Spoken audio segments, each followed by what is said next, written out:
triumphs. The former president convinces America that he deserves a second chance to run the country. Welcome to our special live coverage. It is CNN Election Day in America, and it is a red sun shining across the United States. The math has spoken. You, the American voter, have spoken, and the story is etched in the numbers, not just in the battleground states, but honestly, everywhere. Donald Trump is quite simply running up the scoreboard. He overperformed what he did in 2020. In some places, overperformed what he did in 2016. He is on track, if the trajectory has not changed, to win the popular vote. The blue wall Democrats were betting could put Kamala Harris in the White House.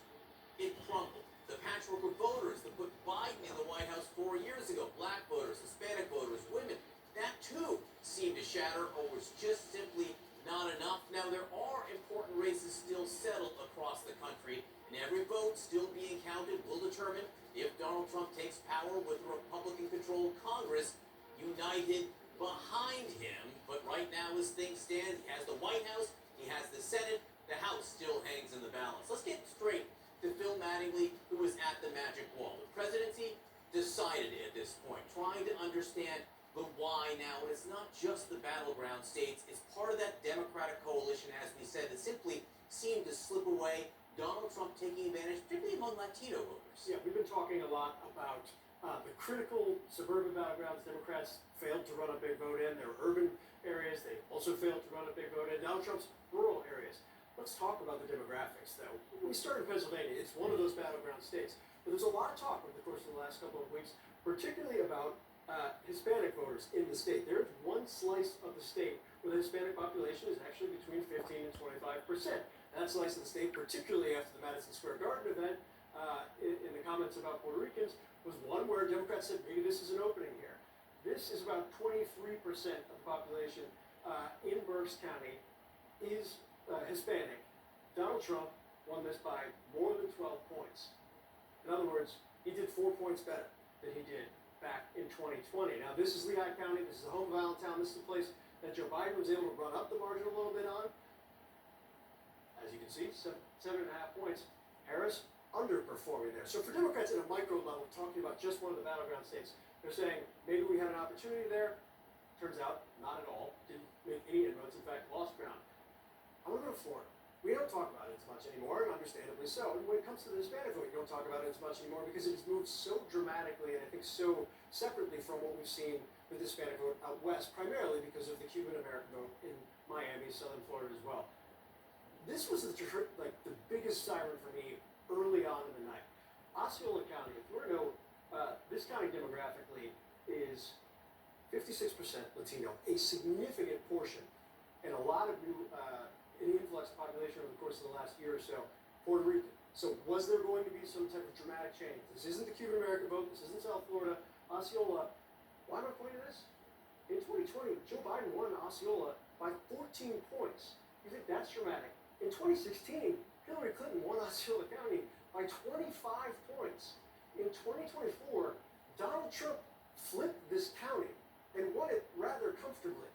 And so you're saying, all right, it's Florida. Florida was a bloodbath, to be honest, for Democrats. Maybe that's a little bit different. My good friend Harry Anton picked this part up. We're going to flip up to right here. Texas border. This is Webb County. This is home of Laredo. You're looking at this, you're saying, all right, Donald Trump did very well in Texas. I ran what he did in 2020, winning this by about 2 points. What happened in 2020?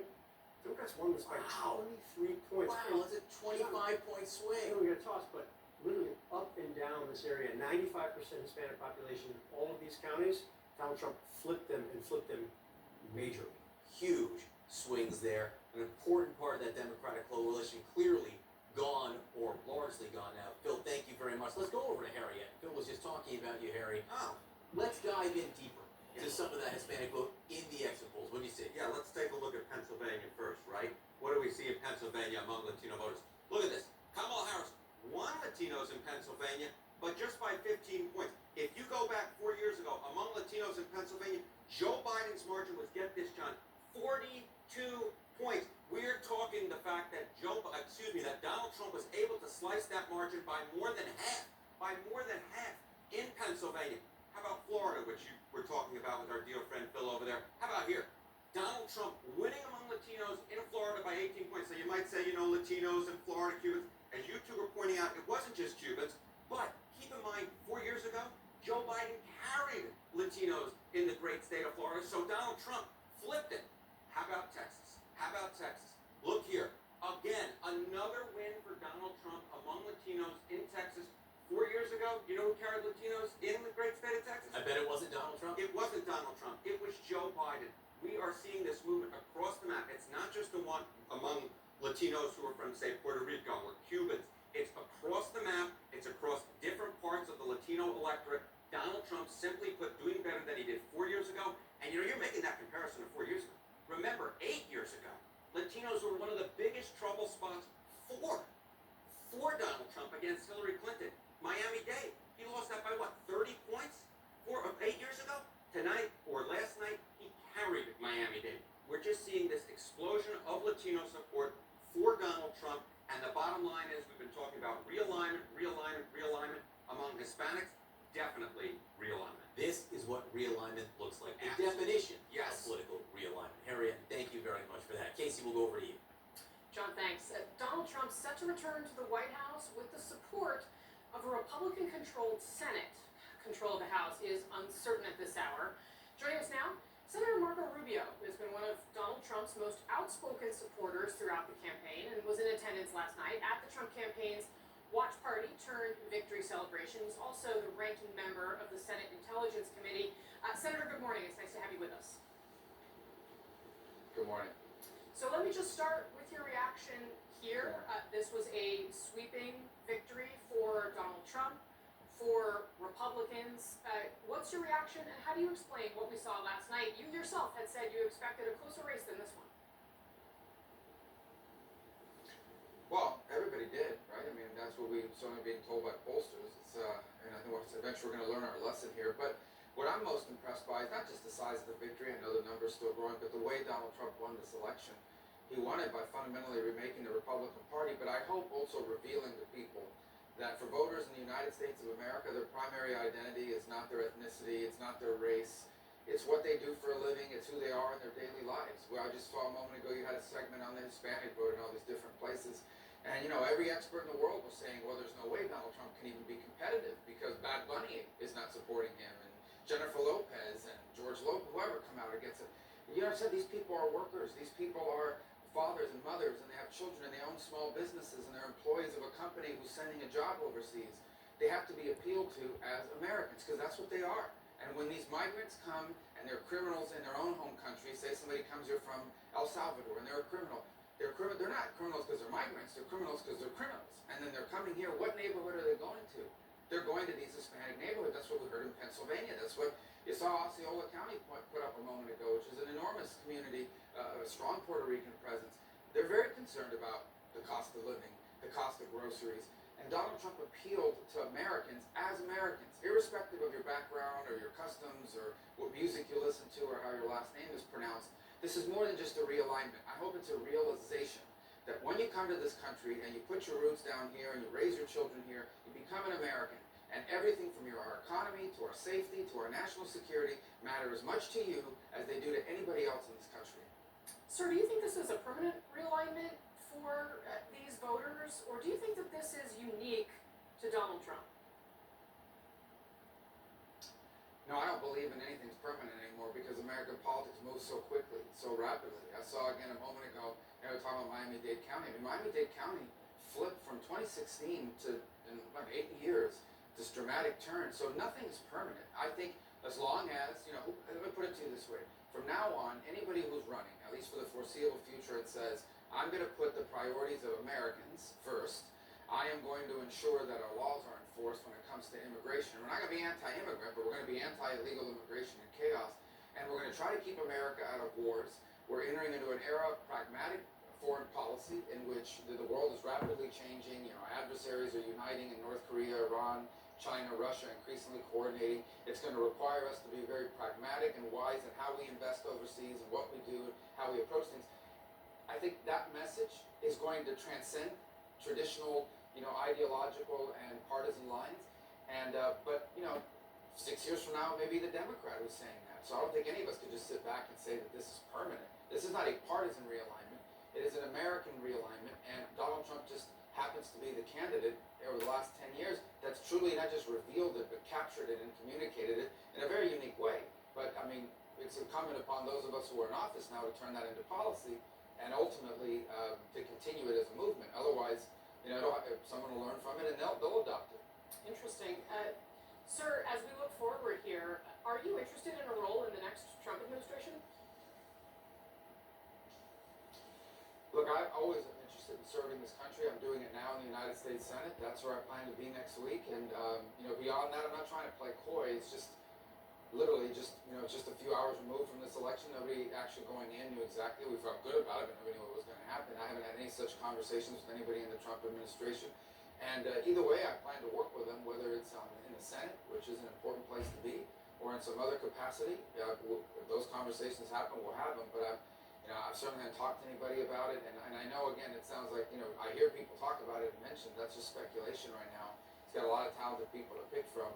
That's just a bridge I haven't even started to cross yet, because I don't even know that bridge is there. But I know I'll be in the Senate, and that we're focused on.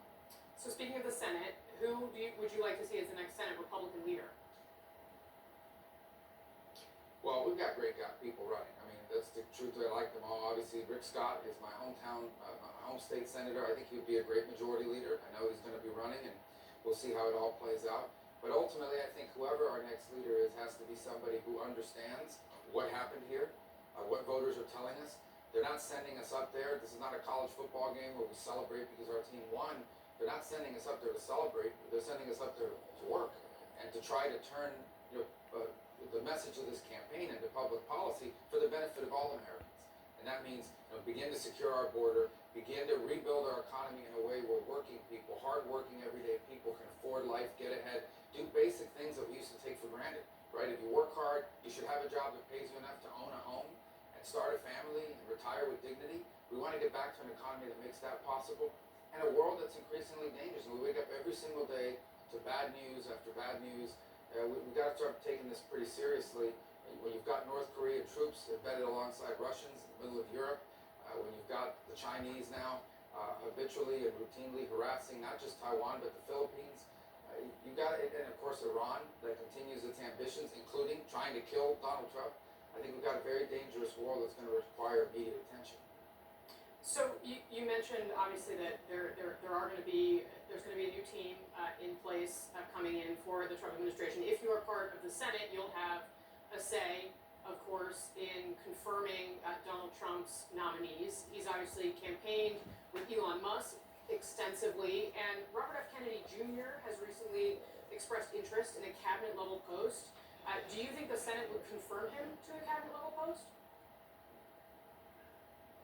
Well, I think the Senate's going to give great deference to a president that just won a stunning, what I think is an electoral college landslide when all is said and done, and a mandate. He's being given a mandate to govern.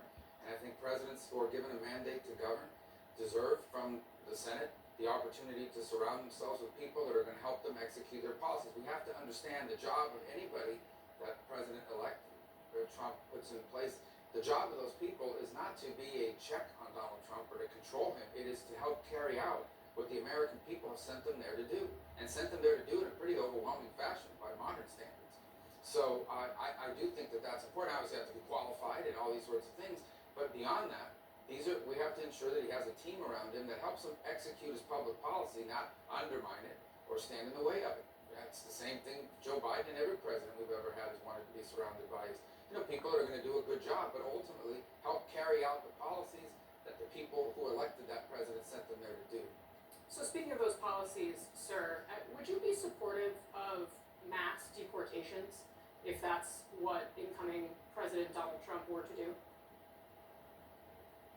Well, first of all, the first mass deportation, and the one that's most important, is criminals. Yes, if you're a convicted murderer or a killer or some very dangerous individual that has a criminal record in another country or have committed crimes here, you need to be removed from the country. I don't care where you came from. You're here illegally on top of the fact that you're here to commit crimes, you must be eliminated and removed immediately from the United States of America.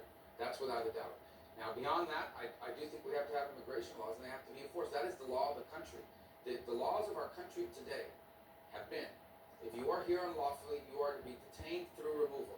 Now, you can decide who to prioritize, and you can decide you want to move to the front of the line in terms of enforcing that, but that has to be the law of the country. That's, if you don't enforce that, then what you're basically telling people all over the world is, come to America, you're not supposed to be here, but we'll let you in, and then you're going to get to stay. Look, we admit every year over 1 million people get green cards. They get U.S. residency. Over 1 million people a year. No other nation in the world is as generous as that. And I think everyone would admit there are things we need to do to modernize our legal immigration system. Right now we simply can't do it because we have millions of people a year that are entering the country illegally. And some of them are very dangerous criminals from all over the world, not just from Latin America, from all over the world. Many of whom we have no idea who they are. And then they come here and commit serious crimes and pose threats to the country. So I think that's where you start. That has to be the priority. But yes, I support enforcing the immigration laws of the United States, because if we don't, then we don't have immigration laws. In the event that someone's crime is simply breaking the immigration law, you've made this distinction between people who commit crimes and those who come in illegally but don't have another crime on their record. In the event that they have children who are U.S. citizens, how, in your view, should the system treat those people? There have been some suggestions by Trump supporters that those children be deported with their parents. What do you think is the right way to deal with that? Well, I mean, again, we talked about a list of prioritization. I'm not going to be making pronouncements here about what the Trump administration and how they're going to prioritize it. I can guarantee you their number one priority is going to be, first and foremost, people who are here illegally and unlawfully and have committed or are committing serious crimes or are a threat to the country. If you're a convicted murderer in El Salvador or a convicted murderer in Venezuela or whatever, and now you got into the United States unlawfully, you need to be removed. I don't care how many children you have in the United States, you're here unlawfully, you need to go because you're a threat to the country. And that's where you prioritize, I believe, and you work your way down from that. But the most important thing is if you do not begin to enforce your immigration laws, if you do not send the message that there are people in this country unlawfully and they're going to be removed, then more people are going to come. It's all and entirely incentive-based. The reason why so many people have come is because rightfully they believe that if they come in, they will be admitted, they will be released, and they will be told come back for a hearing, and that's not going to happen anytime in the near future, and they're going to get to stay. And that's acted as a magnet, as an incentive for people to come, and frankly for people to be trafficked here. That's the piece that everyone's forgetting. They are paying some criminal organization to traffic their loved ones or themselves into this country. It's a very dangerous situation, and it's just not sustainable. It's just not sustainable. No country in the world would allow it. We shouldn't either. Sir, very briefly before I let you go, I'd like to ask you in your capacity as the ranking member on the Intelligence Committee.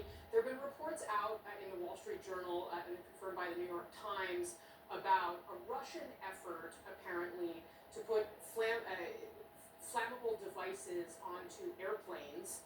The reason as to why they may be doing this is unclear, but I'm interested to know what you can tell us about this apparent plot, the potential danger here, and how you think the U.S. should be responding based on what you know in your capacity on the Intelligence Committee. Well, I won't comment on even articles that are based on things that are supposed to be classified or intelligence, but let me just say generally, and I think this has been reported publicly, and that is we know that the Russians and Vladimir Putin have undertaken sabotage operations in Europe to try to punish countries that are assisting Ukraine, and we know that that's an ongoing threat, and I think that is in some ways, and I know the campaign has passed, but I want to be clear, I think in some ways this comes down to the fact that they simply do not respect or do not fear what the reaction would be from the Biden administration. And so this is a very serious threat. It's a very serious problem. If there's anything that's explosive on an aircraft, be it cargo or passenger, it's a very serious thing. And it's something that needs to be dealt with very firmly. But let me just point you back to the fact that we know that the Russians have been involved in attempted sabotage operations throughout Europe as a way of inflicting costs on nations in Europe that are assisting Ukraine, and I think that's an area we need to focus on, and that the Trump administration would make a priority, in my opinion. All right, Senator Marco Rubio for us this morning. Senator, very grateful for your time today. Thank you. Thank you. John Berman, back to you. Thank you, Casey, very much. I am back with Mark Preston and Professor Leroy Rigueur. Marco Rubio said a lot of